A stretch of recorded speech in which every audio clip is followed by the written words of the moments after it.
And I'm going today to first fill in some of the algebra that wasn't that I got a little confused about, having to do with the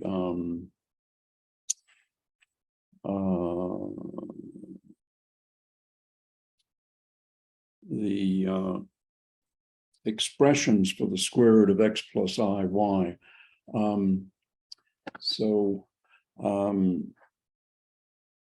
Basically, let's go over here to the, and let me make this a little bigger.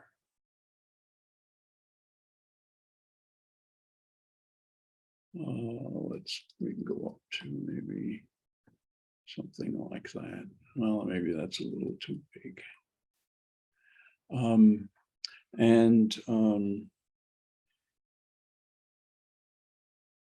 We were there talking about complex variable theory, but I don't think we need to do that now. So let me just see if I can make this a little bigger. No, apparently I can't. So we were talking about the square root of x plus I, y, and having definite formulas for it. And the basic point here is that it depends on where you put the cut. And if you put the cut on the negative real axis, well, let's see, I hope I don't want to be writing. So you put your cut over here on the negative real axis, and then what you see is points above the real line get swept into the first quadrant, and anything below the real line gets swept into the fourth quadrant, if you count this way, or second quadrant if you count in a clockwise way. And this tells you that the real part of the square root is positive, and the imaginary part has the same sign as y. And so then we can write x plus I, y, as square root of x plus I, y, as a positive number, because the real part is positive, plus another positive number times I. And then since the real part, the imaginary part, has the same sign as y, as the sign of y, we take the positive number beta and we flip it to the sign of y by using this trick, y over absolute value of y. So then if we square both sides, we get this equation, which I see here, I've somehow stupidly written as a double equation. So let me get rid of this.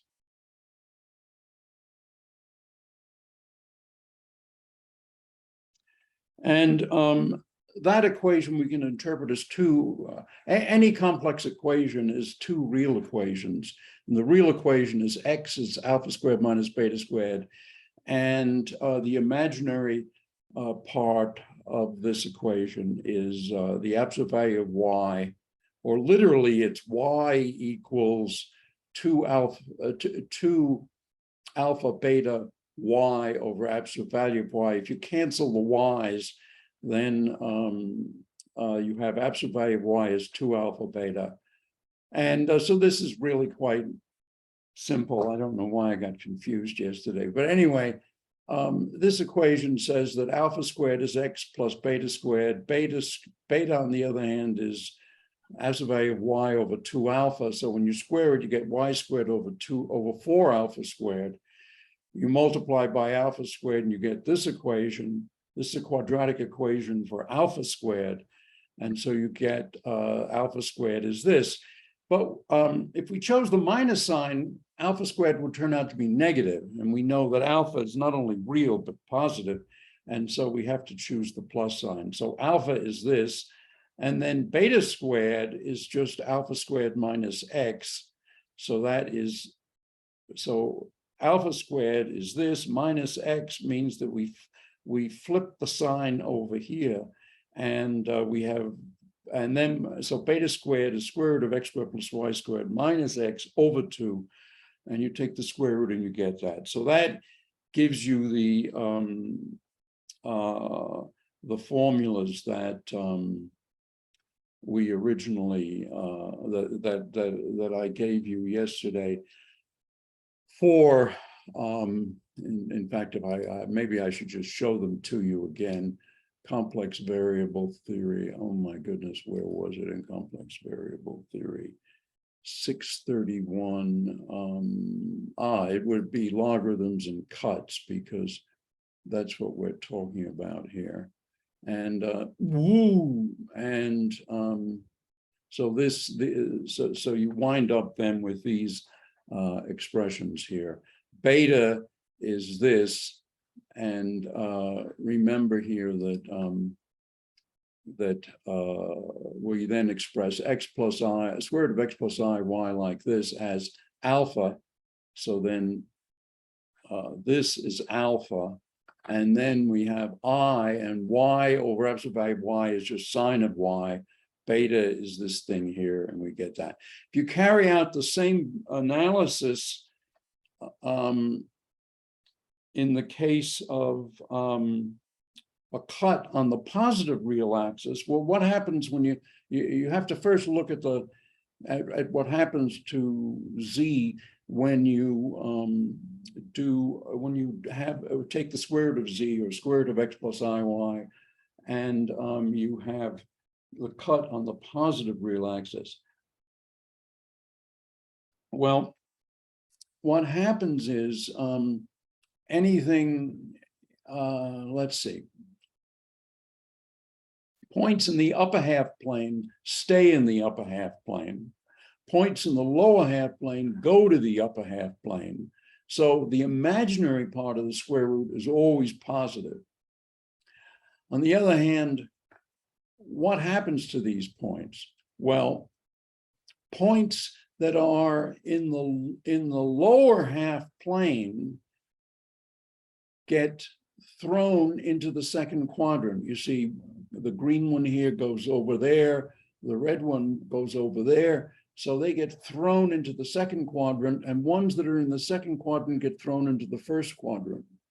So that tells you that the imaginary part, the sign of the imaginary part of y, that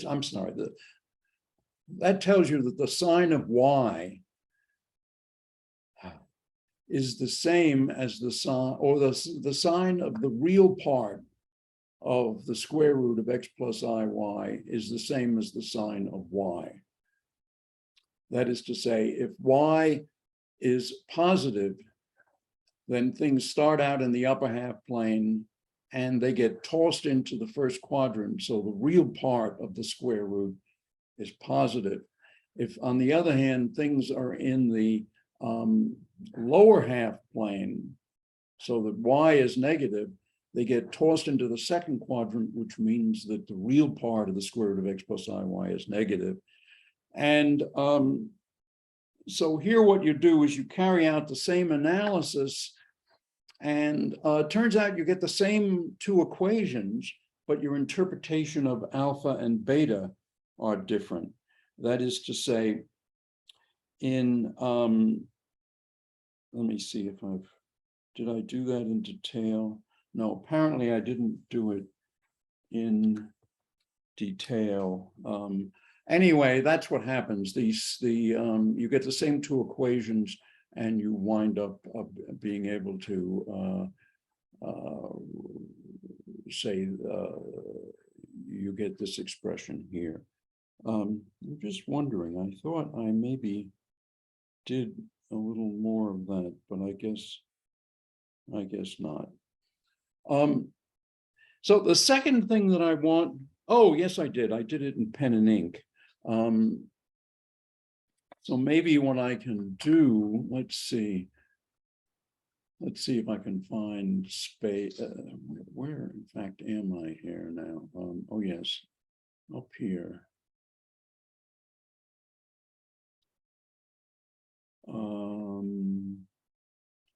Well, there is not much space there, but there's a little space here, so I'm going to try to write it here. So I'm going to use maybe a blue pen. And what I'm going to say then is the equations are x plus iy is equal to alpha plus I y over absolute value of y beta squared. And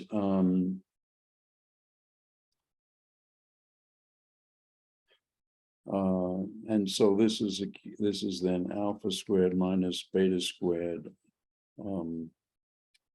plus 2i alpha beta y over absolute value of y. And then you wind up with exactly the same equations.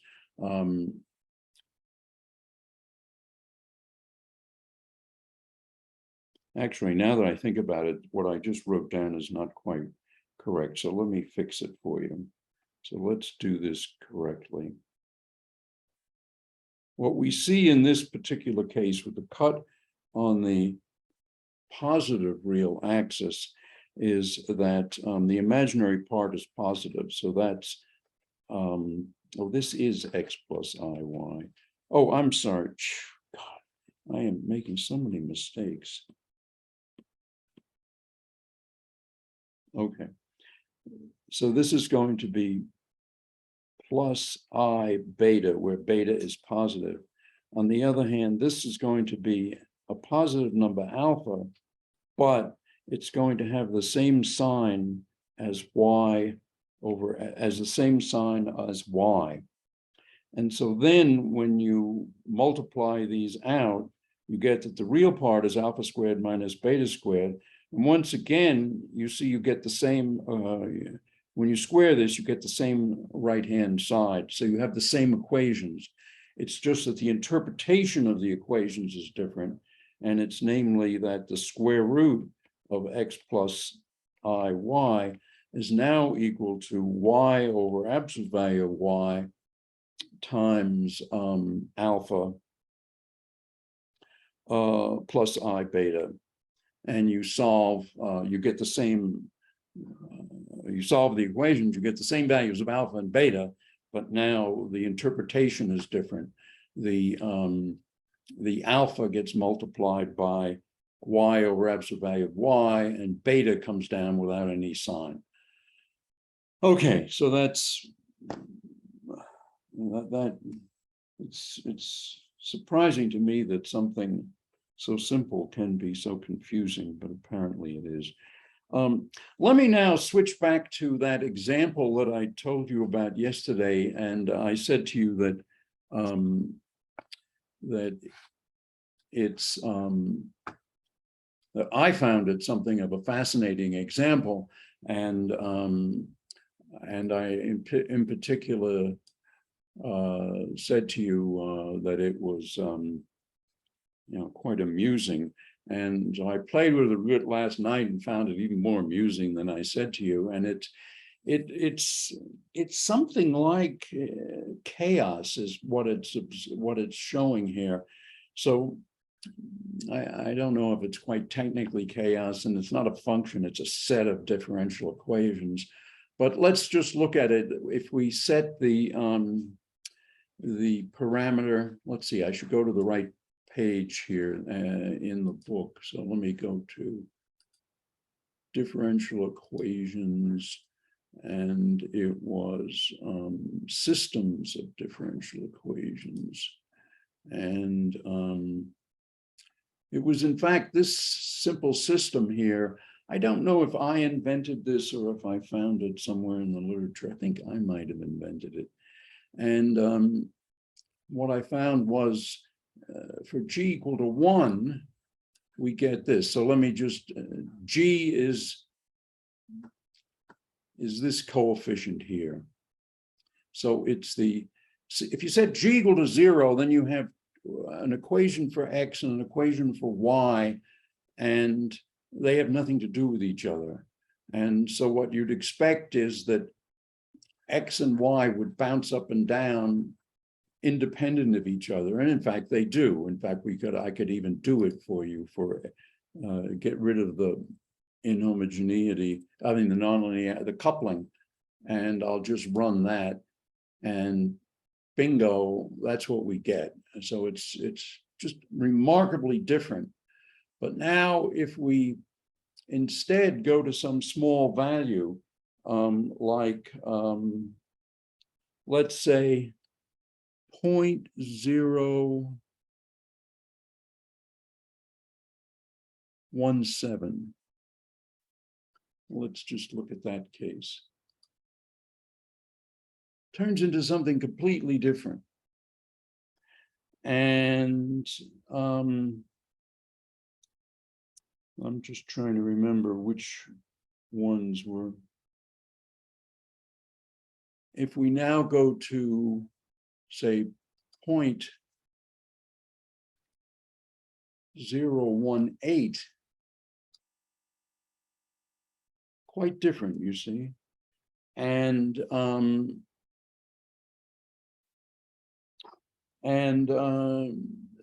then if we go to a much larger value of 1, which is the one in the book, we get that. And if we continue, I'm just trying to see where the most dramatic changes are. If we change this to 2, say,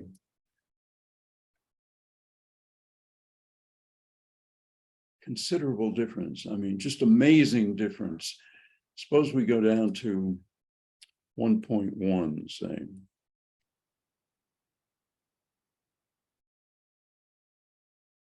It's just, I think this is really incredibly amusing. And well, I think, maybe you don't find it funny, but I do. And if we go up to a considerably stronger coupling, it takes, you see, we get something completely different. And so you can just compare, that's for G equal to 10, that's strong coupling. G equal to 1, which is kind of strong, totally different. And in fact, most of the activity when G is 10 occurs here, whereas that same region is unoccupied when G equals 1. So I just find this amusing, and it reminds me, of course, of what the climate people have been telling us about global warming, namely, there were tipping points in nonlinear systems, and we could be approaching one here. So let's see, that's the second thing that I was going to talk a lot about, or somewhat about. So let's go on now to more examples.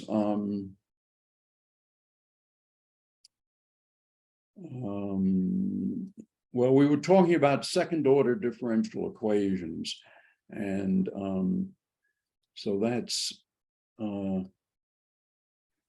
one thing. Remember, what we do to discuss them is we write them in this form. Capital P is the coefficient of y prime, capital Q is the coefficient of y, and 1 is the coefficient of y double prime. And if P and Q are both finite, it's a regular point. If they're both infinite, one or both are infinite, then at a point x0, then x0 is a singular point. And then the question is the singular point regular or not? And if the singular point is x0, but x minus x0 times P is finite, and x minus x0 squared Q is finite as x goes to x0, then x0 is a regular singular point or a non-essential singular point. On the other hand, if that's not satisfied, then it's an irregular singular point or an essential singularity. And to treat the point at infinity, one sets z equal to 1 over x and considers this expression and this expression. If they both remain finite as z goes to 0, which is x going to infinity, then the point at infinity is said to be a regular point. If they don't remain finite, but dividing by z instead of z squared and z squared instead of z to the 4th, in that case they remain finite, then we say the point at infinity is a regular singular point. Otherwise, it's an essential singularity. And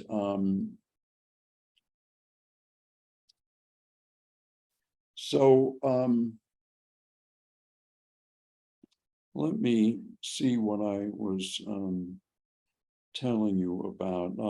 Let's consider in a little bit of detail the case of Hermit polynomials. You should work through these examples on your own, although I think I may have discussed them a little bit last time. Let's go do the Hermit polynomial case. And so the solution is the differential equation is Hermit's equation, which is very simple: y double prime plus lambda minus x squared y equals 0. This runs from minus infinity to plus infinity. That's the domain. And so we want something that is sensible on that interval. And so obviously here, what do we have? We have big P is 0 and big Q is x squared minus lambda, and or lambda minus x squared, actually, sorry, lambda minus x squared. And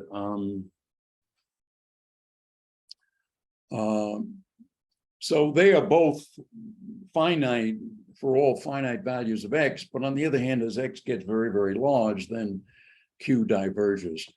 And so we do this test here. We look at Q of 1 over z divided by z squared. Well, that diverges as z goes to 0. And that's the case. That says that this is essentially singular at infinity. And so what we do is we say, well, let's look at this equation. What is the equation telling us? It's telling us that, maybe I should write it over here. It's telling us that y double prime is x squared y. And a solution to that is y is equal to e to the minus x squared over 2, because you differentiate once, you get minus x times e to the minus x squared over 2. Excuse me, you differentiate a second time, you get x squared e to the minus x squared over 2, and then another term. But this term is the dominant term. And so an approximate solution is this. This approximately satisfies Hermit's equation for large x, where you ignore lambda and you ignore -1. And so what we do is we try to satisfy this equation for big X by saying y of x is e to the minus x squared over 2 times h of x, and then figure out what h is. And so you write y prime, it's minus x y plus h prime e to the minus x squared over 2. So that we can write that as this. And then y double prime, well, that's going to be, it's easier to take this form than that form.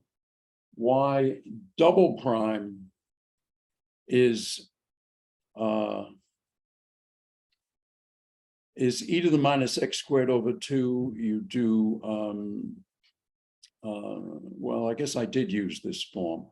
So it's minus x, h prime plus x squared, h plus h double prime. This is where we're differentiating this part. H double prime minus h minus x, h prime. There's a cancellation. And somehow that cancellation is, no, that's not a cancellation. Where is the cancellation? Well, there isn't any cancellation. So what we get is my h double prime minus 2x h prime plus x squared minus 1h. So this is the equation that we have, or either are formulas for y double prime, y prime, and y. So I'm taking you through the method of Frobenius here. And so if the differential equation is to be satisfied, then we have that e to the minus x squared over 2 h double prime minus 2x prime plus x squared minus 1h, that's the y double prime. And then lambda minus x squared h times this equals 0. And here, in fact, is the cancellation that I was mistakenly remembering before. The x squared h cancels minus x squared h. And the fact that that goes out of the way is because we've rectified the worst behavior, the behavior at infinity. And what we're left is a simple differential equation. It's h double prime minus 2x h prime plus lambda minus 1h equals 0. And so we do the Frobenius thing. We say h is x to the r, sum from 0 to infinity, an x to the n, or equivalently, it looks like that. And h prime is this, h double prime is that. You stick them together, you get this equation. So now you look at the term that's biggest. We imagine we're expanding about x equals 0, and so x is very, very tiny. And so what's the dominant term for x very, very small? Well, it's the term with n equals 0. And the term with n equals 0 then has as coefficient r minus 1, a of 0, and then it's r to the n minus 2, whereas these terms are all a0 x to the r, which is very small by comparison. So the initial equation is r minus 1 equals 0. So r is either 0 or 1. For r equals 0, we take this equation here, we set n equals 0, and we then have this equation at n equals, this equation for r equals 0 gives us this, or factoring it a little bit, we get this. What we're doing here is we shift the index n by 2, and so we have, instead of n minus 1, we have n plus 2, n plus 1. Instead of an, we have an plus 2, and instead of x to the n minus 2, we have x to the n. So we can write the whole thing like this with 1x to the n off at on the right-hand side. This has to be true for all x, and so the coefficient of every power of x must vanish, and so we have what's inside the curly brackets must vanish for all n, and that's the statement: n plus 2, n plus 1, an plus 2 is equal to 2n plus 1 minus lambda times an, and that's our recursion relation.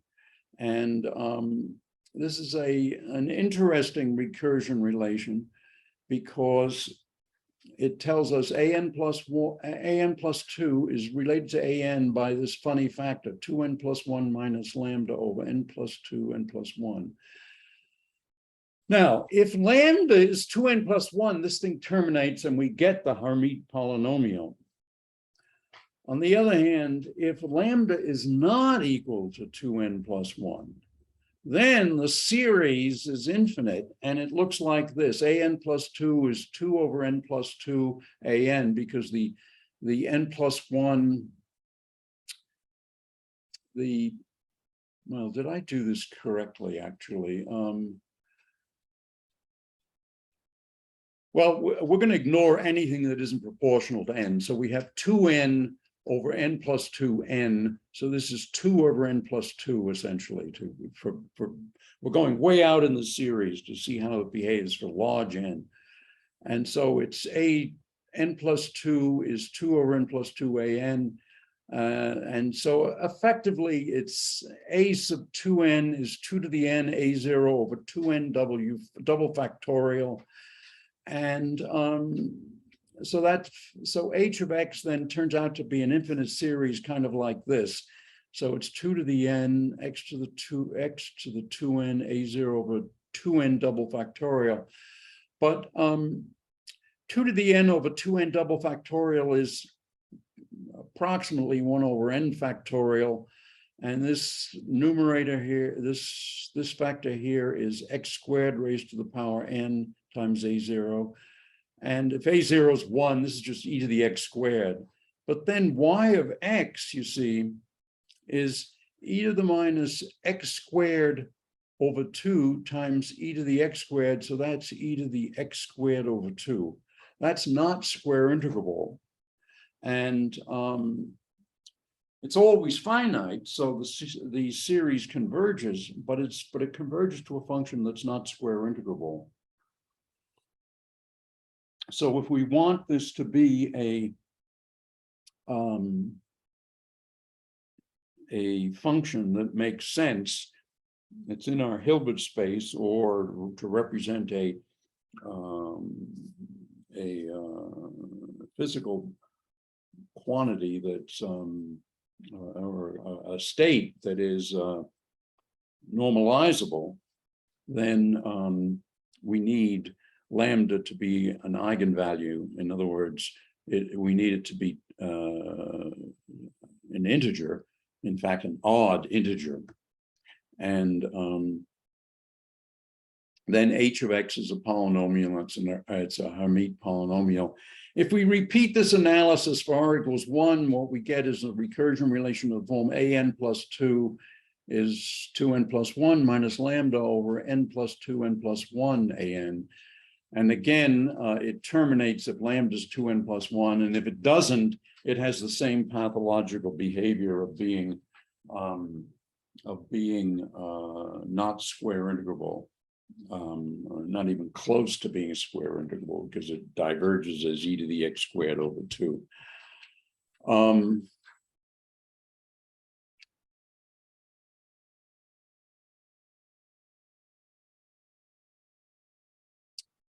So what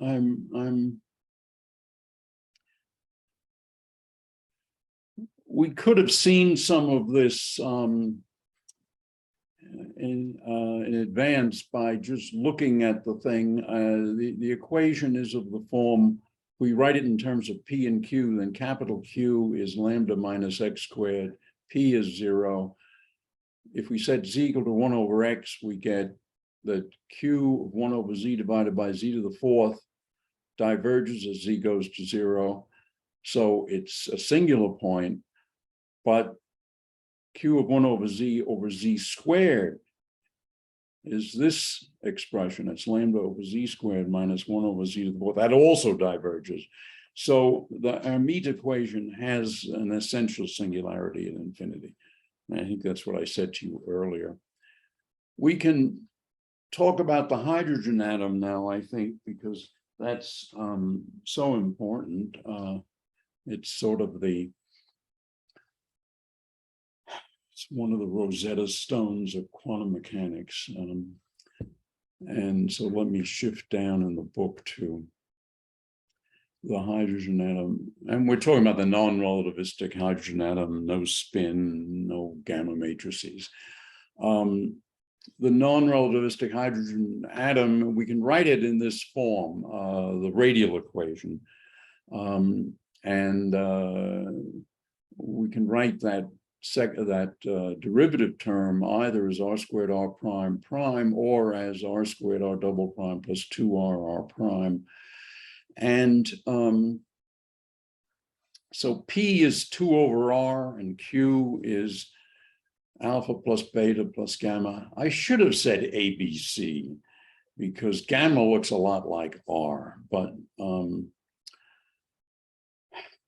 don't know if I can fix this at this point. Let me get a chat going. If people want, if the popular demand is to change alpha, beta, gamma to ABC, and I don't know why the hell I used alpha, beta, gamma. I will do it. Otherwise, let's just stay with this for the moment. So R equals 0 is a singular point because P diverges and so does Q. On the other hand, R times P and R squared times Q are both finite. So R equals 0 is a regular singular point. On the other hand, R equals infinity is actually an essential singular point. I'm not going to go through the details of that, but so let's just look at what we should do about it. Let's fix the regular singular point at the origin. So we're going to set R equal to R to the L times S, and we have to figure out what L should be. And so we say R prime is L, R to the L minus 1 plus R to the L S prime, and R squared times that is that, and we differentiate again, we get this, and we need to cancel this L plus 1 R to the L term with this. And the way we do that is we set gamma equal to minus L, L plus 1. And so that takes gamma out of the picture. Next, we set S equal to e to the minus delta R. And when we do that, we get, for large R, we get R squared R double prime is R squared delta squared plus alpha R squared equals 0. And this means that we want alpha to be negative and delta to be the square root of minus alpha. In the book, somehow I said square root of alpha, and I think that's just a typo that I'll have to fix. But I'm not going to do that in class time. Okay, that's all I have prepared in the sense of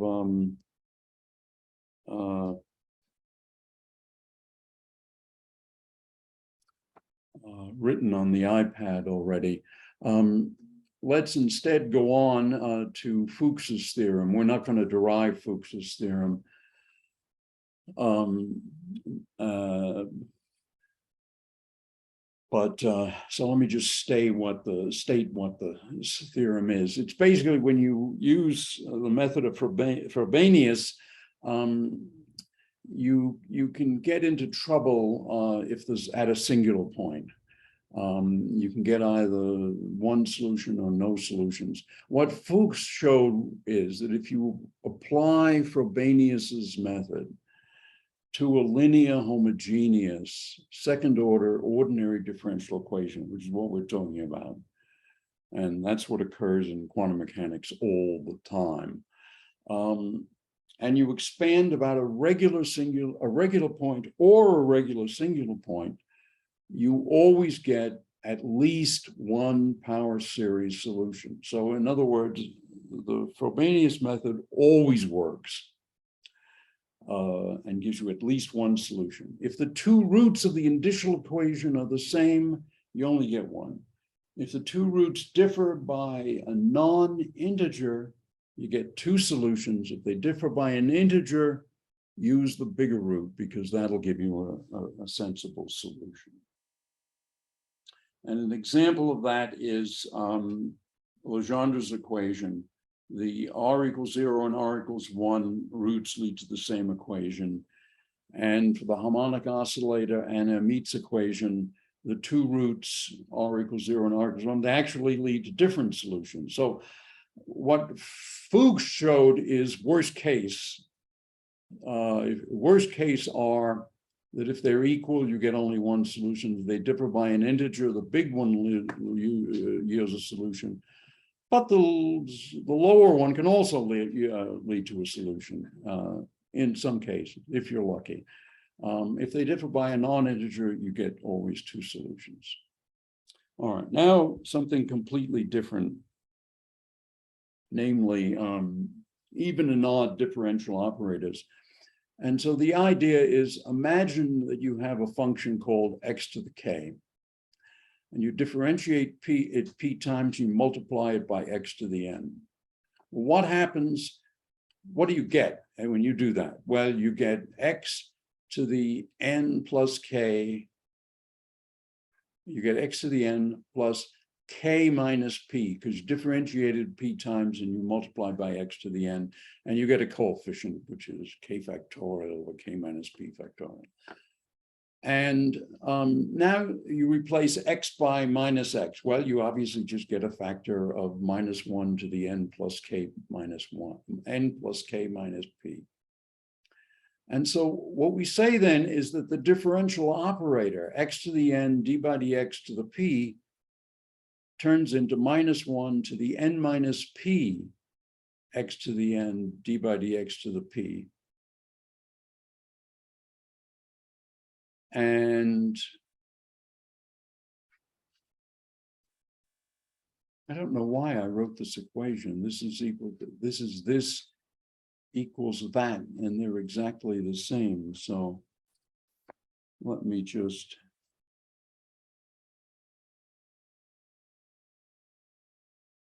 say that this is, unless I'm missing something, this is totally redundant. Anyway, the point is that derivatives and powers acquire the same minus sign when you reflect x to minus x.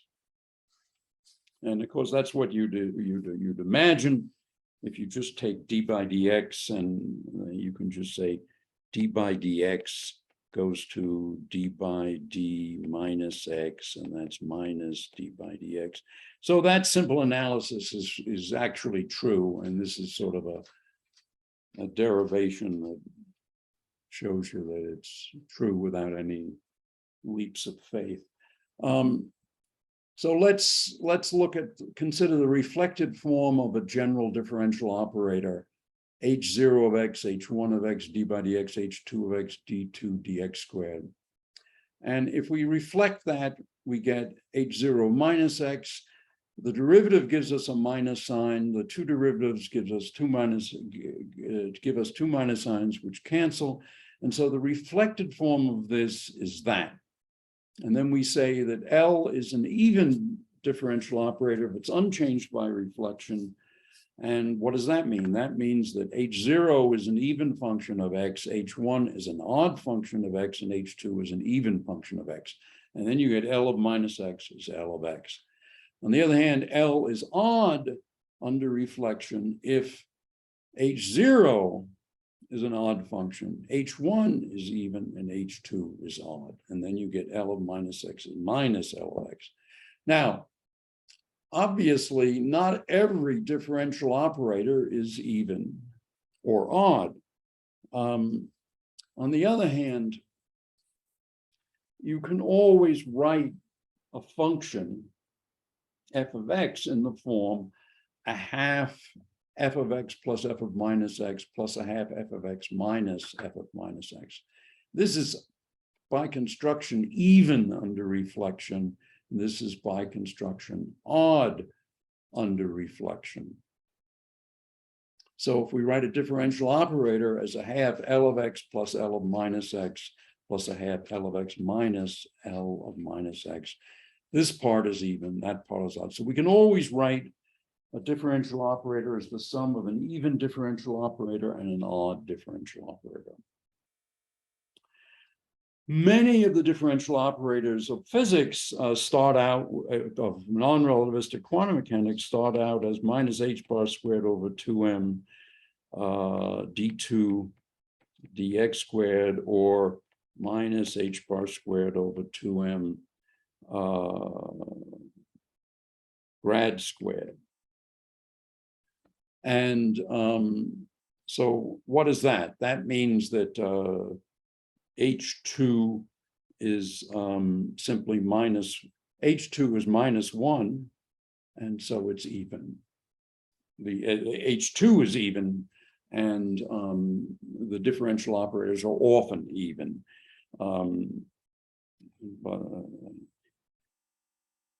and whether they're even or not depends on what the potential is. Typically, the potential is, if you're in one dimension, v of x is the same as, in other words, v of x equals v of minus x. So then the differential operator is even, or v of r is equal to v of minus r, and then again it's even. And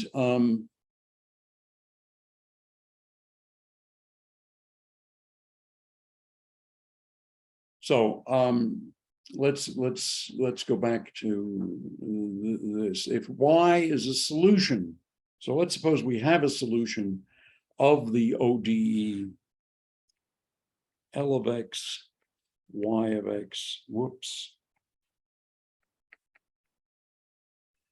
and suppose L of minus x makes sense and y of minus x makes sense, then we can write L of minus x, y of minus x is also 0. And if the differential operator has a definite parity, in other words, if L of minus x is equal to plus or minus L of x, then we have plus or minus L of x on y of minus x equals 0. So in other words, the solutions come in pairs, y of x and y of minus x, if the differential operator is either even or odd. And so then the solutions can come in pairs, one even, one odd. You can have y, so y of x is a solution if the differential operator is either even or odd, that is to say it has a definite parity, then y of x and y of minus x are both solutions, and so you can form pairs, y of x plus y of minus x and y of x minus y of minus x, and divide by square root of 2 or something. And this one then is even, and this one is odd. And we say this one has even parity, this one has odd parity. And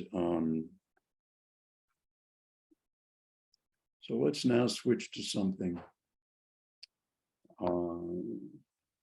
different and amusing and interesting and useful that was invented by Wronski. So let me draw a horizontal line here. So Wronski.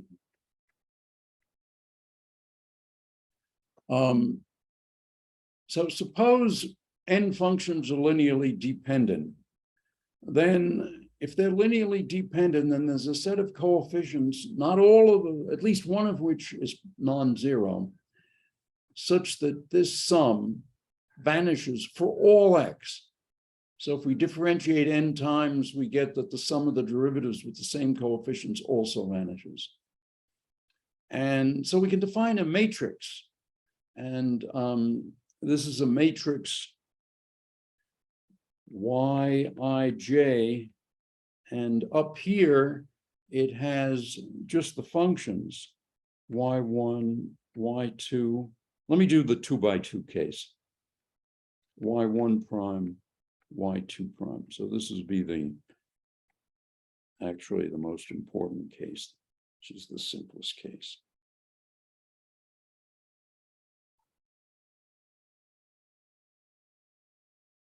So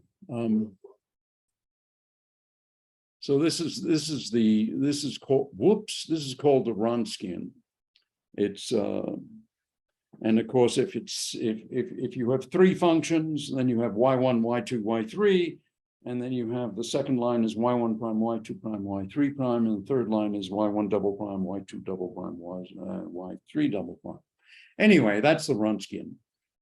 Let's stay basically with the 2 by 2 case, but this is the n by n case. Now, second solutions. Here's the amusing thing about the Wronski, and you can find a second solution. So suppose this is our differential equation, our standard second order ODE, y double prime plus p, y prime plus qy equals 0. Suppose we have two linearly independent solutions, y1 and y2. Then the Wronskian is this thing I wrote down here, or over here. And what is that Wronski? Well, the Wronskian is the determinant of the matrix. I was just talking about just the matrix Y, capital Y, but the Wronskian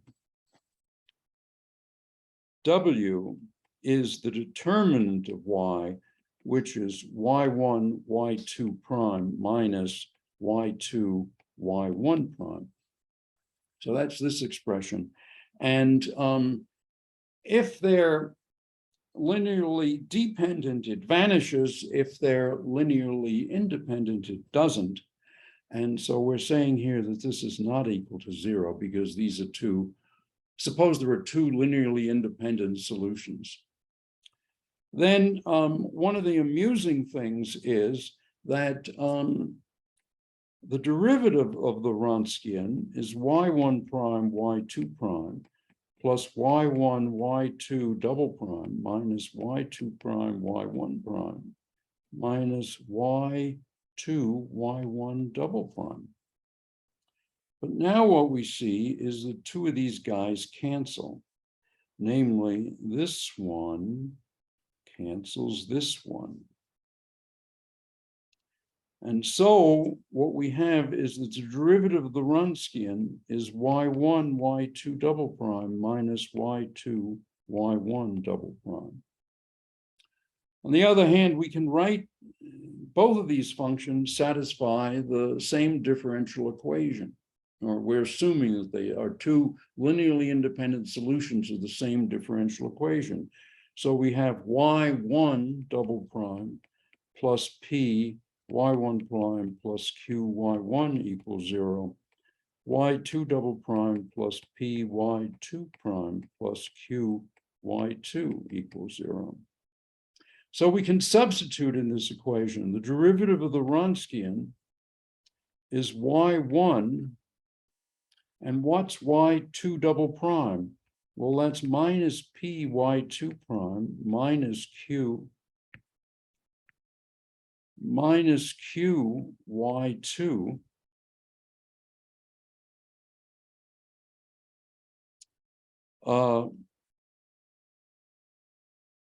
minus y2 y1 double prime, which is p y1 prime minus p y1 prime minus q y1.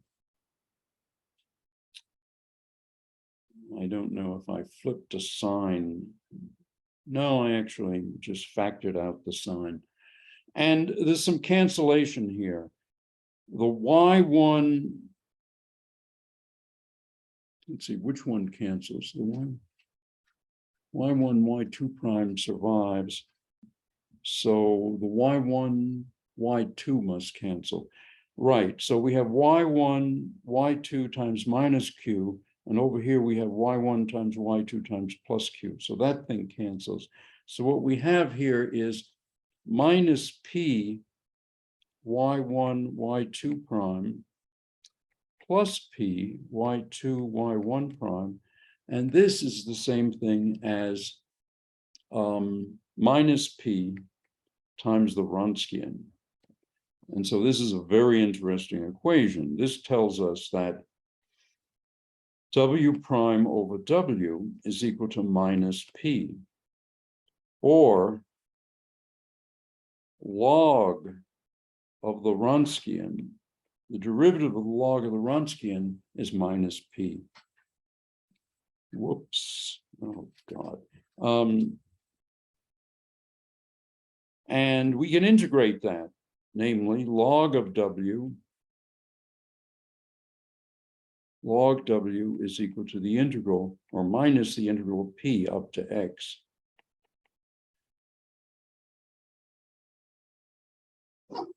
And consequently, w of x is equal to some w of x0, e to the minus integral x0 to x, p of x prime dx prime.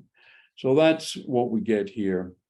Notice this guy Abel, he was very, very smart, but he only lived to be 27. I think that was, I don't know if it was disease or duels.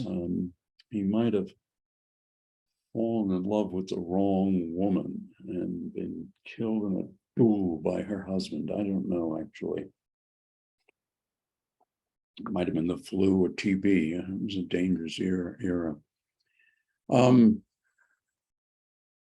So we've now expressed the Wronskian in terms of P.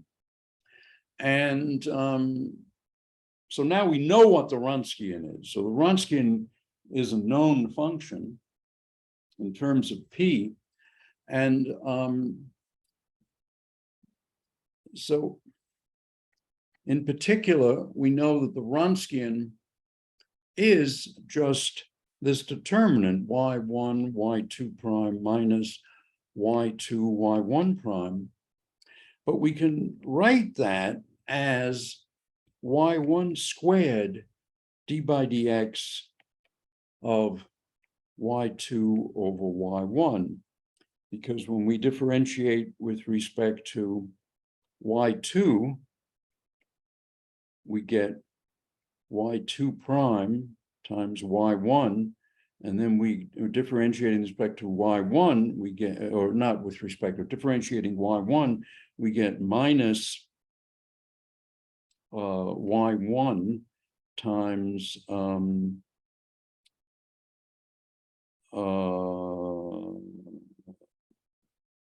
wait a minute, I screwed up here somehow. Y2 prime minus, all right, I'm just going to do it straight, minus y1 squared y2, and the derivative is y1 squared in the denominator times y1 prime. So altogether, this is in fact just y1, y2 prime minus y2, y1 prime, which is what I said. But this more useful form of it, in other words, the w is y1 squared times y2 over y1 prime. Well, and we know what w is, namely w is, apart from a constant, it's e to the minus integral of p up to x dx prime. So what does that tell us? That tells us that we have a formula for y2. In other words, y2 over y1 prime is 1 over y1 squared, this e to the minus integral of p. And consequently, y2 over y1 is the integral of this. So it's an integral of e to the minus integral of p divided by y1 squared of x prime dx prime, again, apart from constants.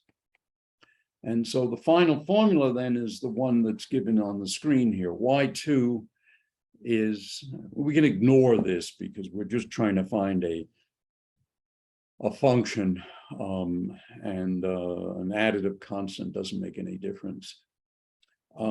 We find that y2 is y1 times, in other words, ignore this for the minute, I'll get back to it. It's an integral, well, this is an arbitrary constant also, so ignore that. It's an integral of e to the minus the integral of p in the exponent divided by y1 squared, integrated. This overall constant doesn't matter.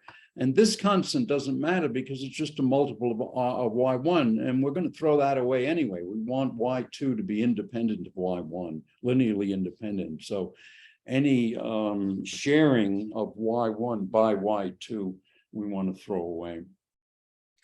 And so this is something that's really important. It means you use Frobenius's method. Fuchs's theorem tells you always get one solution at least.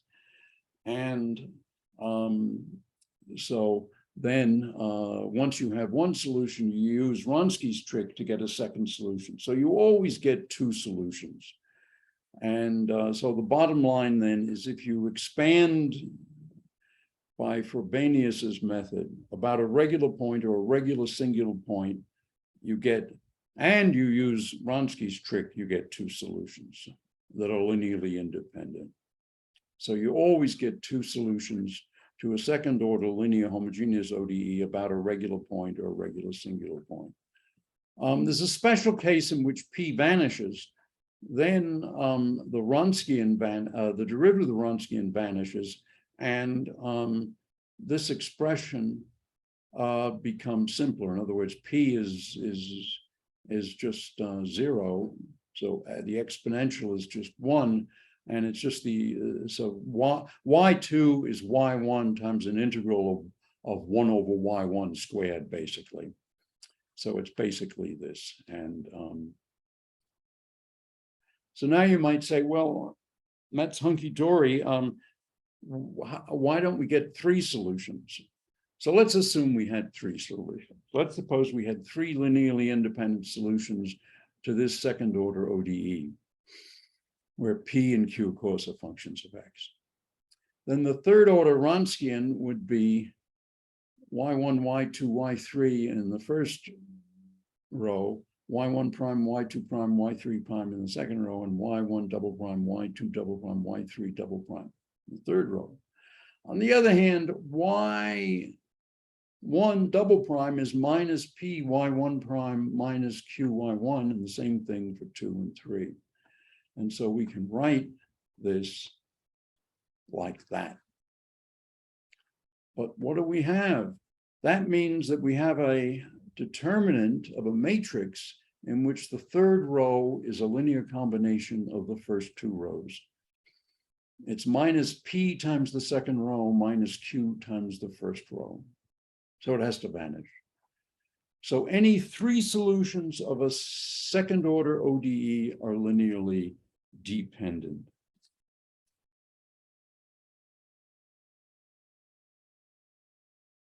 That's important. So you combine Frobenius and Fuchs and a regular point or a regular singular point, and you always get 2 linearly independent solutions to a second order linear ordinary differential equation. But you can't get 3 solutions because that would just be silly. Any 3 solutions are linearly dependent. You can extend that argument to nth order linear homogeneous ODEs.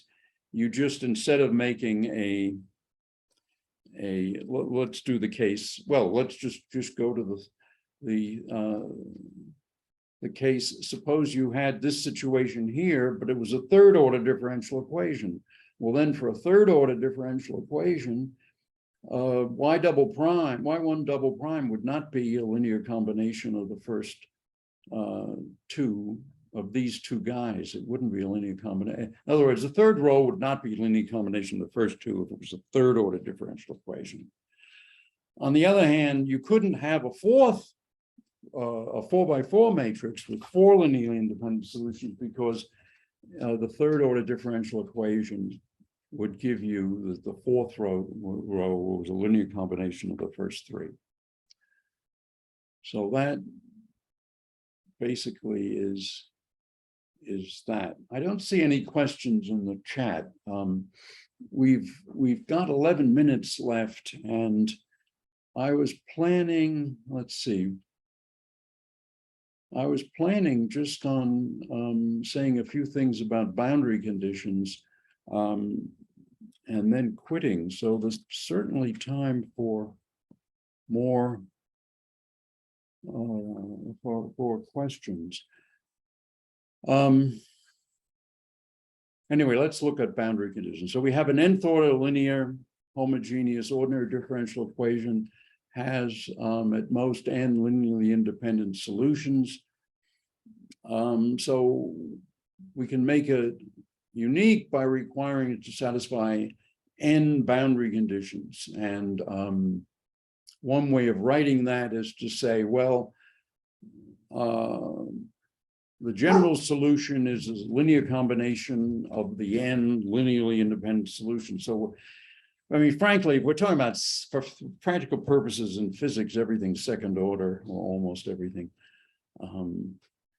That actually, that's the way physics has been done. Of course, in any science, you're encouraged to consider changing and departing from the standard operating procedure. But if this were a second order equation, we just have two solutions here. Third order, we'd have three. So we're talking about nth order. And we're going to say that here that y of x1 is b1, y of x2 is b2, y of xn is bn. And so we can write these boundary conditions as y of xj, which is the sum of ck, yk of xj equals bj. And if we define a matrix, the matrix is yjk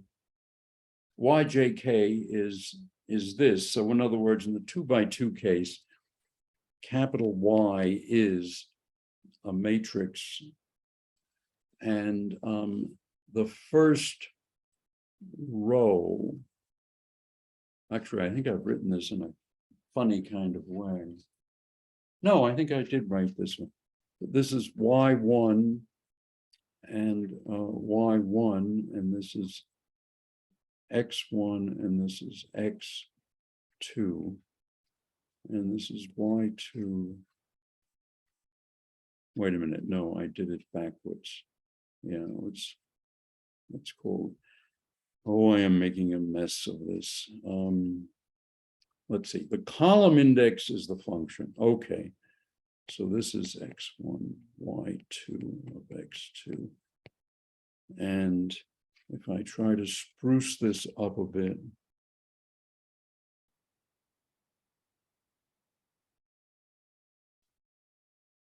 so what we have here is Y2 of X1. So the column index is labels the function. And if these functions are linear, if the functions are linearly independent, then the determinant of y doesn't vanish except perhaps at a point or two. And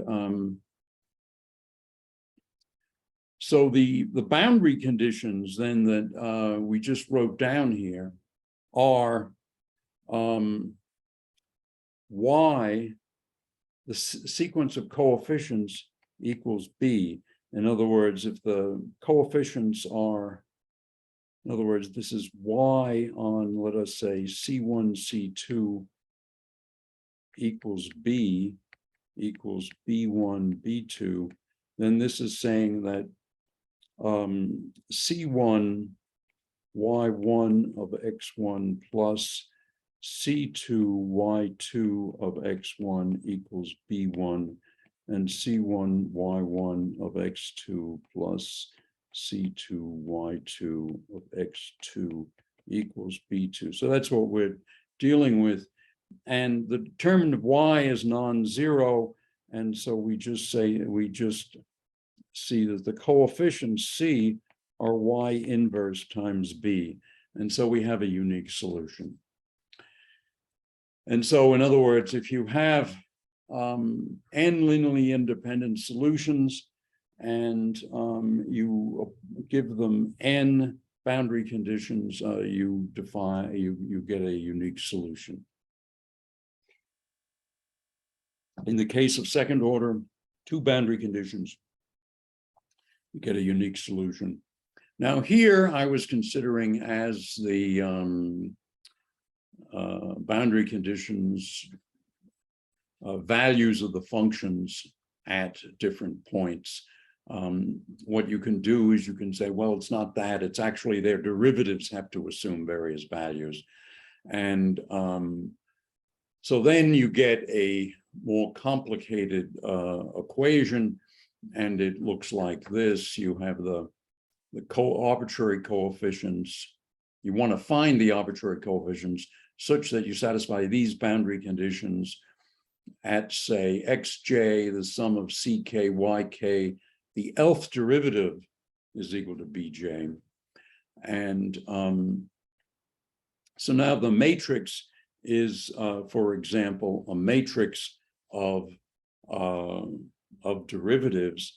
And so now yjk is, it looks like this, but the statement is that for each point, we can have a different derivative. So this can be the L1 derivative, and this can be the L1 derivative, and this can be the L2 derivative, and this can be the L2 derivative.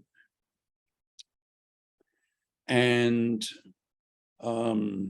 so those are the boundary conditions in this case. And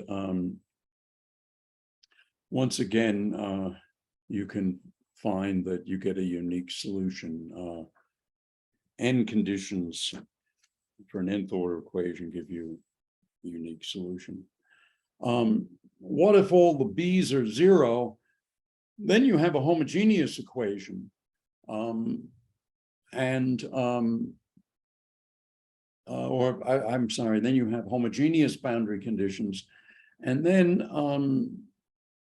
if the determinant of y is not 0, then the coefficients all vanish. And if you apply the boundary conditions, and all the b's are 0, in other words, you're setting all the functions or the derivatives of the functions, the linear combination to 0. If you have n linearly independent solutions, what you find out is that the only solution is just 0. So there's no solution if y is non-singular and b is 0. On the other hand, if y is singular and it has, say, a unique vector that's that it maps to 0, then you have a unique solution of the form ck,yk. And if y has more than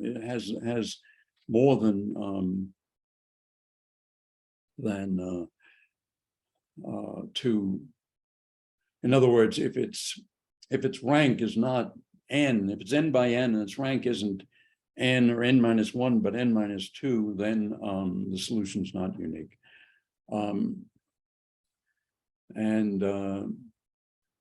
So in the 2 by 2 case, any 2 by 2 matrix has to be of rank 1 or rank 2, and consequently a second order ODE with 2 homogeneous boundary conditions, that is to say 0, either it has a unique solution or none at all. An example is the YKs for the standard harmonic differential equation. You have sine kx, cosine kx. If you impose these homogeneous boundary conditions at minus a and plus a, then this matrix looks like this, and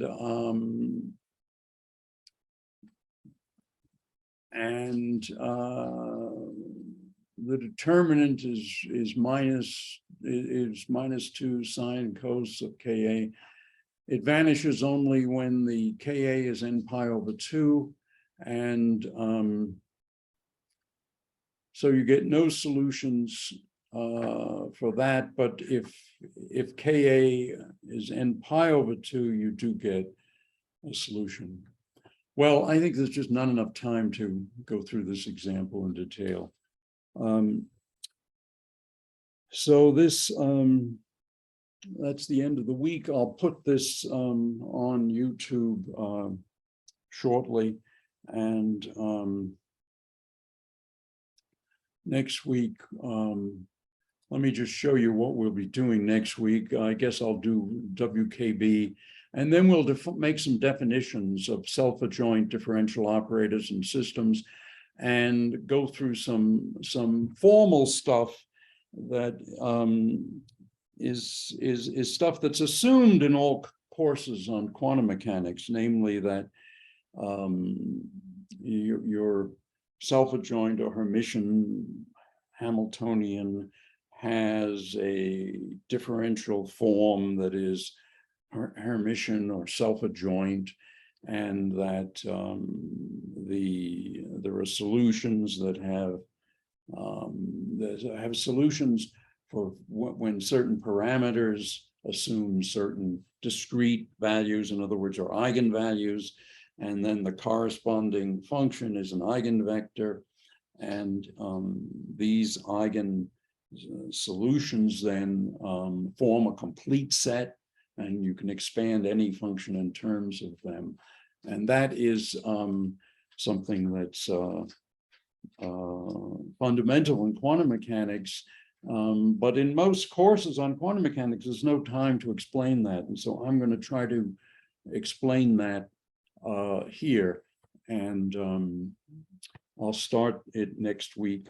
Next week is a short week because Thursday and Friday are holidays. So we'll just have class Monday and Tuesday. All right, I'm going to stop the session now, if I can, or have I already? I can't find Zoom. All right, I'm going to stop sharing, and have a nice weekend, and get ready to enjoy spring break, fall break. Bye.